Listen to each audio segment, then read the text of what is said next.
السلام علیکم ورحمۃ اللہ وبرکاتہ۔ الحمدللہ ثم الحمدللہ، الحمدللہ رب العالمین، نحمدہ ونصلی علی رسولہ الکریم۔ اما بعد، قال اللہ تعالی فی شان حبیبہ ان اللہ وملائکتہ یصلون علی النبی یا ایھا الذین آمنوا صلوا علیہ وسلموا تسلیما۔ اللہم صلی علی سیدنا نبینا شفیعنا حبیبنا مولانا محمد وبارک وسلم۔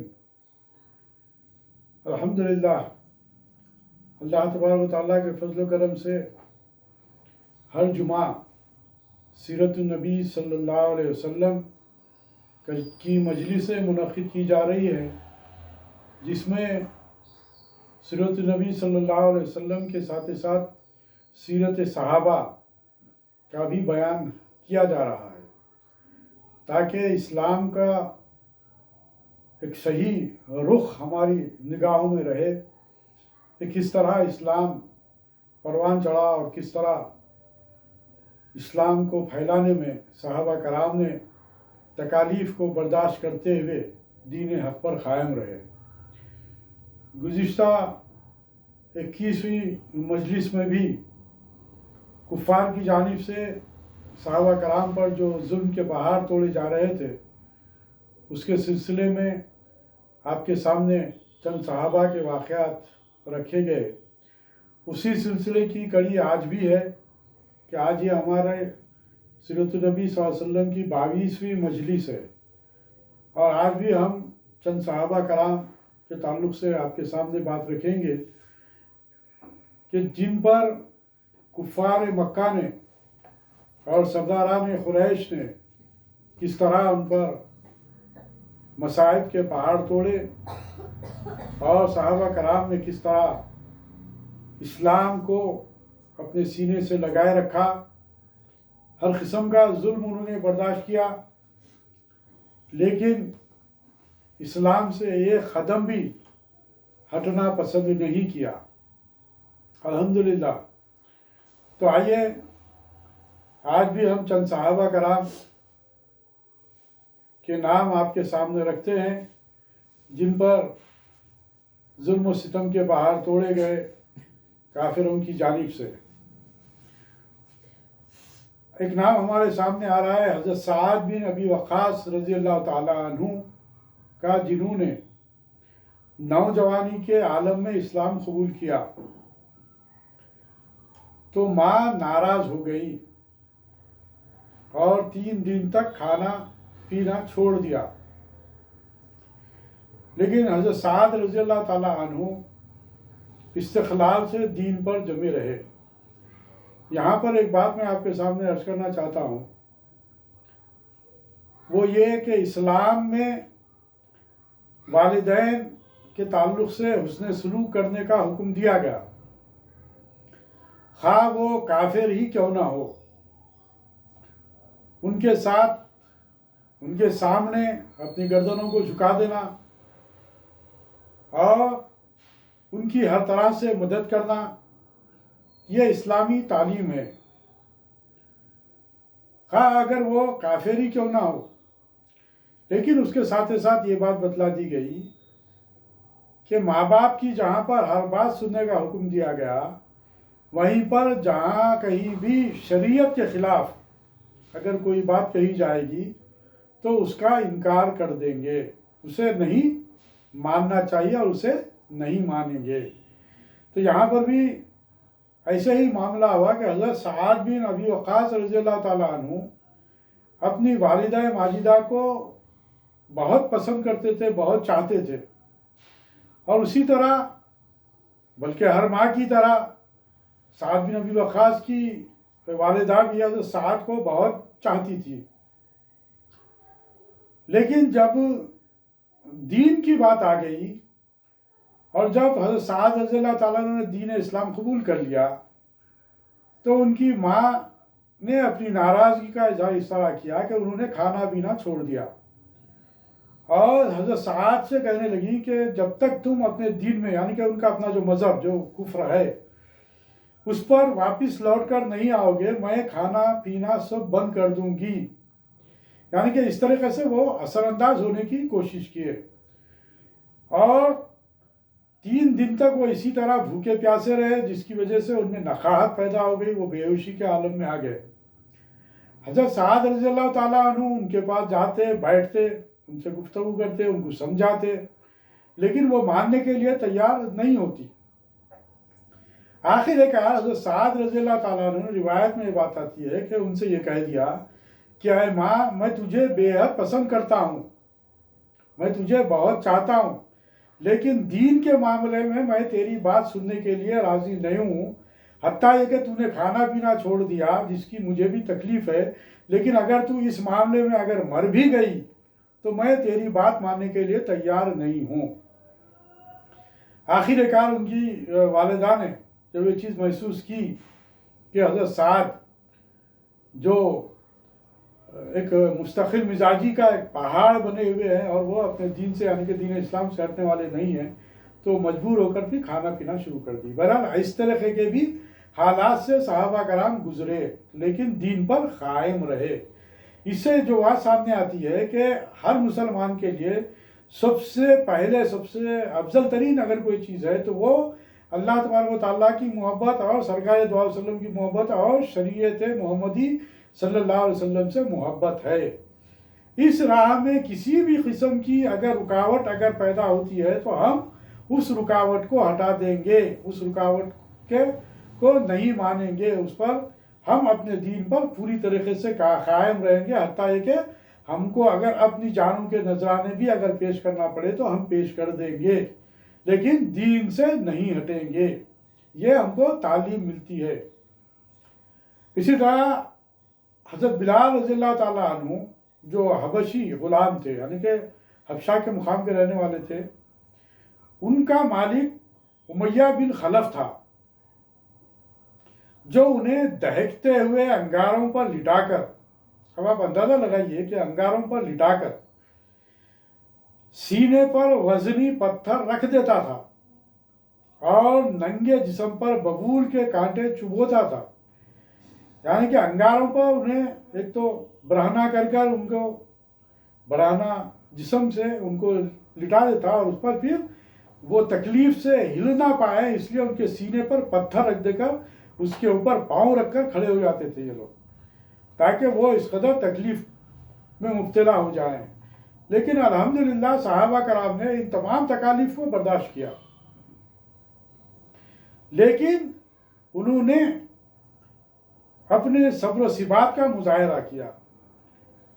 حتیٰ یہ کہ حضرت بلال رضی اللہ تعالیٰ عنہ کو تنگ و تاریک کمرے میں بند کر دیتا اور غلاموں کو حکم دیتا کہ انہیں باری باری کوڑے مارتے جائیں، غرض کے ہر قسم کا ظلم ان پر کیا کرتا تھا. لیکن انہوں نے اسلام سے منہ نہ موڑا. یہ ہے اسلام، یہ ہے ہمارا دین. اس طرح دین ہم تک پہنچا. یہ خصوصیات، یہ صفات حمیدہ ہمارے اندر بھی پیدا کرنے کی ضرورت ہے کہ انا صلاتی و نسکی و محیایا و مماتی للہ رب العالمین، کہ بے شک میری نماز، میری قربانی، میری زندگی اور موت سب کچھ اللہ ہی کے لیے ہے، جو رب ہے تمام عالموں کا. یہ حقیقی محبت ہے، یہ حقیقی ایمان ہے. اس پر ہم کو فکر کرنے کی ضرورت ہے. حضرت ابوبکر صدیق رضی اللہ تعالیٰ عنہ نے ایک دن حضرت بلال رضی اللہ تعالیٰ عنہ پر ظلم ہوتے ہوئے دیکھ لیا، اور امیہ بن خلف جو اس کا مالک تھا ان کا، اسے منہ مانگے دام دے کر انہیں خرید کر آزاد کر دیا. حضرت ابوبکر صدیق رضی اللہ تعالیٰ عنہ نے کئی غلاموں کو، کئی لوگوں کو اس طرح جن پر ظلم کے پہاڑ توڑے جا رہے تھے، انہیں خرید کر انہیں آزاد کر دیا. حضرت ابوبکر صدیق رضی اللہ تعالیٰ عنہ جو اچھے الحمدللہ مالدار تھے، لیکن انہوں نے اپنے مال و دولت کو اپنی ذات پر خرچ نہیں کیا یا اپنے اہل و اولاد پر خرچ نہیں کیا، بلکہ دین کے فروغ کے لیے، دین اسلام کو پروان چڑھانے کے لیے اور مظلوموں کو ظالموں کے ظلم سے بچانے کے لیے اپنا مال لگایا. اور پھر حضرت بلال رضی اللہ تعالیٰ عنہ کو انہوں نے آزاد کر دیا۔ تقدیر کا کرنا ایسا ہوا کہ غزوہ بدر میں یہی مالک جو ان کا تھا امیہ بن خلف اپنے غلام حضرت بلال رضی اللہ تعالیٰ عنہ کے ہاتھوں قتل ہوا۔ یعنی جب 2 ہجری میں غزوہ بدر جو ہوئی اس میں حضرت بلال رضی اللہ تعالیٰ عنہ مسلمانوں کی طرف سے لڑ رہے تھے، اور دوسری طرف سے یعنی کہ کافروں کی طرف سے حضرت بلال رضی اللہ تعالیٰ عنہ کا جو پہلے مالک تھا امیہ بن خلف وہ ان کی زد میں آیا اور حضرت بلال رضی اللہ تعالیٰ عنہ نے اسے قتل کر دیا۔ اسی طرح ایک ہمارے سامنے نام آ رہا ہے حضرت ابو فقیہ رضی اللہ تعالیٰ عنہ بھی حضرت بلال کے ساتھ ہی خفیہ طور پر ایمان لائے تھے۔ امیہ نے اپنے آدمیوں کے ذریعے رسی باندھ کر لے جانے اور تپتی ریت پر لٹانے کے لیے کہتا۔ گرم ریت پر لٹائے جانے کی وجہ پیاس سے زبان باہر نکل جاتی۔ آپ اندازہ لگائیے کہ آج بھی جب ہم عمرے یا حج کے لیے جاتے ہیں یا کسی دورے پر ہم جب جاتے ہیں سعودی عرب، تو آپ دیکھیے، آپ اندازہ لگائیے کہ وہاں پر کس قدر گرمی رہتی ہے۔ اب ایسی گرمی میں برہنہ جسم کے ساتھ ان لوگوں کو، ان مسلمانوں کو، ان غلاموں کو ریت پر لٹا دیا جاتا، اور عموماً یہ بات کہی جاتی ہے کہ ریت پر اگر آٹا گوندھ کر اگر آٹے کو روٹی کی شکل دینا ہے تو اگر اس کو ریتی پر اگر ڈال دے تو وہ روٹی پک جائے گی۔ یعنی اس قدر جو سو تپتی ریت میں ان صحابہ کو ڈال دیا جاتا تھا، جس کی وجہ سے پیاس کی وجہ سے اور شدت گرمی کی وجہ سے ان کی زبانیں باہر نکل آتی تھی۔ حضرت ابوبکر رضی اللہ تعالیٰ عنہ کو ان مظالم کا حال معلوم ہوا تو انہیں بھی خرید کر راہ خدا میں آزاد کر دیا۔ حضرت زنیرہ بن عدی، یہ حضرت زنیرہ رضی اللہ تعالیٰ عنہ بنی عدی کی عدی کی کنیز تھی، یہ خاتون تھی۔ ان کے اسلام لانے پر پہلے حضرت عمر رضی اللہ تعالیٰ عنہ نے ان پر بہت ظلم کیے اور اسلام چھوڑ دینے کے لیے دباؤ ڈالتے رہے۔ یہ حضرت عمر رضی اللہ تعالیٰ عنہ جو ابھی اسلام انہوں نے قبول نہیں کیا تھا، تو ان کا یہ اس قدر ظلم تھا۔ ابو جہل نے ایک بار اتنا مارا کہ آپ کی بینائی چلی گئی۔ کس کی؟ حضرت زنیرہ رضی اللہ تعالیٰ عنہ کی، جس پر مشرکین نے انہیں طعنے دیا کہ لات و عزیٰ نے اندھا کر دیا۔ انہوں نے کہا کہ اللہ تعالیٰ نے چاہا تو ان کی بینائی لوٹ کر آ سکتی ہے، یہ ہے ایمان کی طاقت۔ چنانچہ ایسا ہی ہوا اور ان کی بینائی واپس آ گئی۔ انہیں بھی حضرت ابوبکر صدیق رضی اللہ تعالیٰ عنہ نے خرید کر آزاد کر دیا۔ اسی طرح حضرت حمامہ رضی اللہ تعالیٰ عنہ کو بھی سخت تکالیف دی جاتی تھی، جنہیں حضرت ابوبکر صدیق رضی اللہ تعالیٰ عنہ نے ہی خرید کر آزاد کیا۔ حضرت لبینہ رضی اللہ تعالیٰ عنہ بنی موصل کی باندی تھی۔ اسلام لانے کے جرم میں حضرت عمر رضی اللہ تعالیٰ عنہ ان کو بری طرح پیٹا کرتے، اور جب مارتے مارتے تھک جاتے تو کہتے، اے لبینہ، میں نے تجھ پر رحم کی وجہ سے نہیں بلکہ اس وجہ سے چھوڑا ہے کہ خود تھک گیا ہوں۔ اب آپ اندازہ لگائیے کہ مار مار کر تھک جاتے تھے، جب کچھ دیر کے لیے سانس لیتے تب بھی اس بات کا اظہار کرتے، یعنی کہ اپنے غصے کا اس طرح اظہار کرتے کہ میں تجھ پر رحم کھا کر نہیں چھوڑا بلکہ میں خود تھک گیا ہوں، جس کی وجہ سے مجھے جو ہے سو ہاتھ روکنا پڑ رہا ہے۔ حضرت ابوبکر صدیق رضی اللہ عنہ نے بھی ان کو خرید کر آزاد کر دیا۔ حضرت نہدیہ رضی اللہ تعالیٰ عنہ یہ بھی ایک باندی تھی۔ اسلام قبول کرنے کے بعد ان کو بڑی بڑی مصیبتیں جھیلنی پڑی۔ ان کو بھی حضرت ابوبکر صدیق رضی اللہ تعالیٰ عنہ نے خرید کر آزاد کر دیا۔ حضرت ویس رضی اللہ تعالی عنہ یہ بنی زہرا کی باندی تھی. مسلمان ہونے کے بعد ان کو بھی بہت تکالیف دی گئی اور انہوں نے اس تکالیف کو بہت ہی یعنی کہ صبر و ثبات کے ساتھ برداشت کیا، اور آخر کار انہیں بھی حضرت ابوبکر صدیق رضی اللہ تعالیٰ عنہ نے ہی خرید کر آزاد کر دیا. اس سے یہ بات ہمارے سامنے آتی ہے کہ نہ صرف صحابہ کرام یعنی کہ مرد صحابہ کرام ہی پر ظلم کے پہاڑ نہیں توڑے جاتے تھے، بلکہ صحابیات پر بھی ظلم کے پہاڑ توڑے جاتے تھے. یہ مشرکین مکہ کا اس قدر ظلم بڑھا ہوا تھا کہ اسلام قبول کرنا ایک معنوں میں اپنی جان پر کھیل جانے کے مماثل تھا. ایسے ایسے تکالیف برداشت کر کر صحابہ کرام اور صحابیات نے دین پر قائم رہ کر ہمارے لیے مثال قائم کر دی.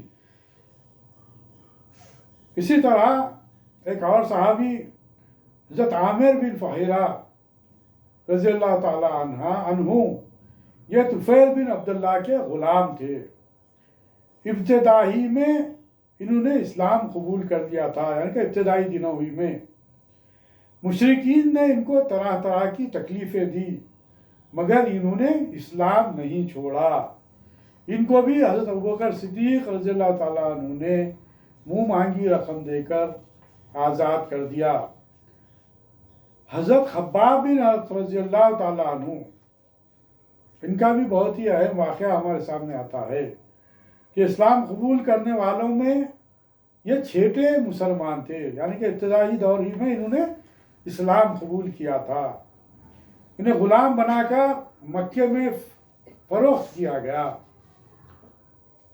تو انمار بنت سبا نے خریدا. پیشے کے لحاظ سے یہ لوہار تھے اور تلواریں بنا کر فروخت کرتے تھے. بعثت نبوی صلی اللہ علیہ وسلم کے بعد اسلام قبول کیے تو انہیں اذیت ناک سزائیں دی جانے لگیں.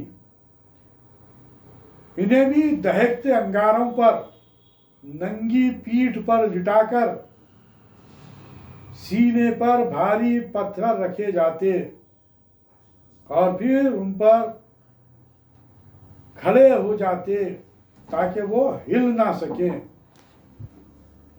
لیکن یہ صحابی صبر و شکر سے ان تمام مصائب کو جھیلتے رہے اور اسلام سے منہ نہ موڑا. غرض کہ جو مسلمان غلام بھی ظلم و ستم کا شکار ہوتا اور حضرت ابوبکر صدیق رضی اللہ تعالیٰ عنہ کو اطلاع ہوتی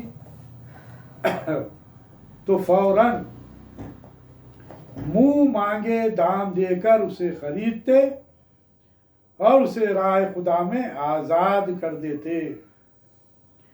اسی لیے حضرت صلی اللہ علیہ وسلم نے فرمایا کہ جتنا نفع مجھ کو ابوبکر رضی اللہ تعالیٰ عنہ کے مال نے دیا اور کسی کے مال نے اتنا نفع نہیں پہنچایا. خواتین اسلام جو ابتدا سے اسلام کو قبول کیا ان میں سب سے پہلا نام تو جیسا کہ ہم جانتے ہیں حضرت خدیجہ الکبریٰ رضی اللہ تعالیٰ عنہ کا آتا ہے. وہ سب سے پہلے ایمان لانے والی خاتون ہیں. خواتین میں ان کے بعد حضرت لبابہ رضی اللہ تعالیٰ عنہ زوجہ حضرت عباس رضی اللہ تعالیٰ عنہ، اور ان کے بعد حضرت سمیہ رضی اللہ تعالیٰ عنہ یہ تیسری ایمان لانے والی خاتون. دیگر خواتین میں حضرت فاطمہ بنت خطاب یعنی کہ حضرت عمر رضی اللہ تعالیٰ عنہ کی بہن. حضرت عمر رضی اللہ تعالیٰ عنہ تو اسلام قبول نہیں کیے تھے لیکن انہوں نے اسلام قبول کر لیا تھا. حضرت اسماء بنت ابوبکر رضی اللہ تعالیٰ عنہ، حضرت اسماء بنت اویس رضی اللہ تعالیٰ عنہ، حضرت ام ایمن رضی اللہ تعالیٰ عنہ حضرت اسما بنت سلامہ رضی اللہ تعالیٰ عنہ، حضرت فقیہ بنت یسار رضی اللہ تعالیٰ عنہ، حضرت رملہ رضی اللہ تعالیٰ عنہ بنت ابی عوف، اور حضرت امیہ بنت خلف رضی اللہ تعالیٰ عنہ۔ ابتدائی زمانے ہی میں ان خواتین نے اسلام قبول کر لیا تھا، جیسا کہ یہاں پر بات آئی حضرت سمیہ رضی اللہ تعالیٰ عنہ کی، جو اسلام قبول کرنے والی تیسری خاتون۔ حضرت سمیہ کے شوہر حضرت یاسر اور بیٹا حضرت عبداللہ کافروں کے ظلم سہتے ہوئے شہید ہوئے۔ حضرت سمیہ رضی اللہ تعالیٰ عنہ کے بیٹے حضرت عمار رضی اللہ تعالیٰ عنہ پر کافروں کے ظلم و ستم پر یہ ضعیف خاتون حضرت سمیہ رضی اللہ تعالیٰ عنہ انہیں نہیں دیکھ سکتی تھی، یعنی کہ اپنے بیٹے پر ظلم ہوتا ہوا نہیں دیکھ سکتی تھی، اس لیے انہوں نے ابو جہل کو برا بھلا کہہ دیا، جسے اس نے اپنی بے عزتی سمجھا۔ یعنی کہ ابو جہل کو جب حضرت سمیہ رضی اللہ تعالیٰ عنہ نے برا بھلا کہا تو اس نے، جو کہ وہ سردار تھا، اس کو یہ بات کب برداشت ہونا، وہ تو کفر میں تکبر میں گھرا ہوا تھا، اس نے اس کو اپنے لیے بے عزتی سمجھا اور نیزہ اٹھا کر حضرت سمیہ رضی اللہ تعالی عنہ کے نازک مقام پر دے مارا، جس کی وجہ سے وہ ضعیف خاتون شہید ہو گئی۔ حضرت سمیہ رضی اللہ تعالی عنہ راہ حق میں شہید ہونے والی پہلی خاتون تھی۔ یہ جو ظلم و ستم بڑھ رہے تھے تو اس کے بعد سورہ عنکبوت کی آیت نازل ہوئی 56ویں، جس میں اللہ تبارک و تعالیٰ نے ارشاد فرمایا، اے میرے ایمان والے بندو، میری زمین بہت وسیع ہے، سو تم میری ہی عبادت کرو۔ ہر جاندار موت کا مزہ چکھنے والا ہے اور تم سب ہماری ہی طرف لوٹائے جاؤ گے۔ یہ سورہ عنکبوت کی 56ویں اور 57ویں آیات نازل ہوئی۔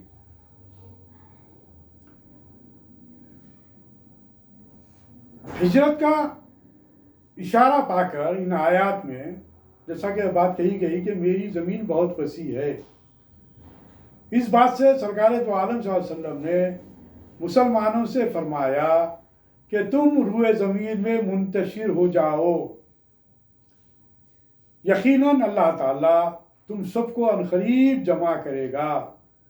صحابہ رضی اللہ تعالیٰ عنہ نے عرض کیا، یا رسول اللہ کہاں جائیں؟ تو آپ صلی اللہ علیہ وسلم نے حبشہ کی طرف اشارہ فرمایا اور کہا، سرزمین حبشہ میں ایسا بادشاہ حکمران ہے جس کے ہاں کسی پر ظلم نہیں ہوتا، بس تم اس کے ملک میں چلے جاؤ یہاں تک کہ اللہ تعالیٰ تمہاری اس مصیبت کو رفع کرنے کی کوئی صورت پیدا کر دے جس میں تم مبتلا ہو۔ چنانچہ رجب 5 نبوی میں ایک دو مسلمان چھپتے چھپاتے مکے سے بندرگاہ شعیبہ یعنی کہ جدہ میں جمع ہونے لگے۔ ان میں سوار بھی تھے اور پیادہ بھی، 11 مرد اور 4 عورتیں جمع ہو گئیں، جن میں حضور کریم صلی اللہ علیہ وسلم کے داماد حضرت عثمان رضی اللہ تعالیٰ عنہ اور ان کی زوجہ حضرت رقیہ رضی اللہ تعالیٰ عنہ بھی تھیں۔